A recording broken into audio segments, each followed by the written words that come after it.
Yo, what is going on, everybody? It's Brave Cat here, and today I thought I'd tell a bit of a story on my origins on YouTube and the journey thus far.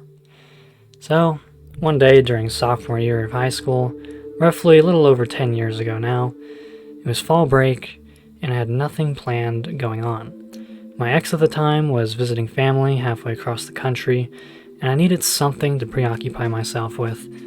I had been watching a lot of anime around that time, and the series Attack on Titan looked like such an awesome idea to build in Minecraft. There lays ground zero for my YouTube channel. I was enjoying making that content, however costly that ambition felt at the time. It was carefree, but intensely driven as well.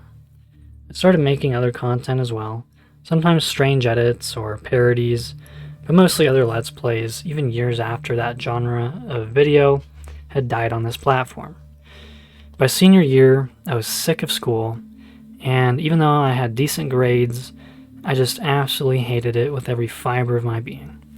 So I opted to go to an online school to finish off my senior year, and basically stopped caring. To my surprise, though, I was able to graduate early with the credits that I had, and even though I ended up really liking that school, I didn't even hesitate on leaving.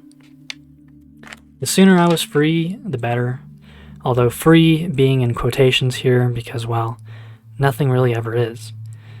This was around the time that my YouTube watch time had changed drastically, and by that I mean what I was watching.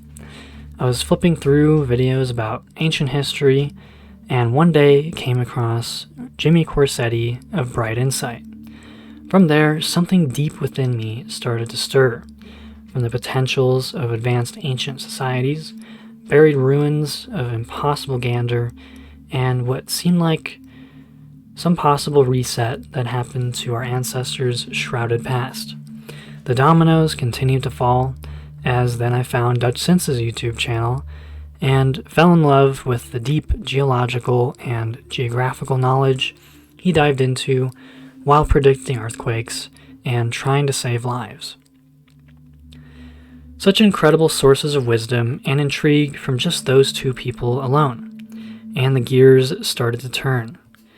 Now, while I was still invested in my YouTube endeavors, I drifted away from the content creation at times. Something deeper was bothering me, something I couldn't shake that was wrong about the world we live in. And many other people share this same feeling. But few decide to pull that thread and look much deeper. When we think about doom-like events, people often dismiss the possibilities, often claiming things like Y2K and the Mayan calendar 2012 debacles were just random scares. But what if events like that were actually engineered to essentially cry wolf so that when the real events of danger happens, most people have already moved on and dismissed anything moving forward. These topics and revelations held a large part in my gaps of uploading videos, sometimes even years between them. States of confusion, wondering how to move forward, what to do next, etc. Now enter Ben Davidson, founder of Suspicious Observers, Observer Ranch, and Space Weather News. It wasn't long after watching Dutch Synth and Jimmy Corsetti when I fumbled across his work. I was both intrigued and horrified by the theories he presented. The more time that elapsed, the more the evidence made sense, and from multiple points of view no less. It's not some doomsday prepper cult. This unlocked truth that had been buried for centuries, if not thousands of years. Tangible science met with gaps in history, recurring cycles that lined up precisely with extinction periods and previous known collapses in societies, myths and religions all over the world.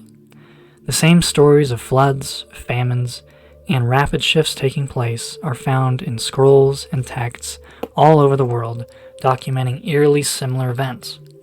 Combine that with all the signs we see taking place in modern history. That original thread that I pulled weaved itself into an ornate tapestry of grandiose perspective. And for the last 7 to 8 years, I've basically been grappling and coming to terms with all of that. Nothing happened overnight. Meanwhile, I still worked at jobs, played games, and underwent my own journey of discovery that oftentimes nobody around me could really see happening. It was like a rubber band was being stretched.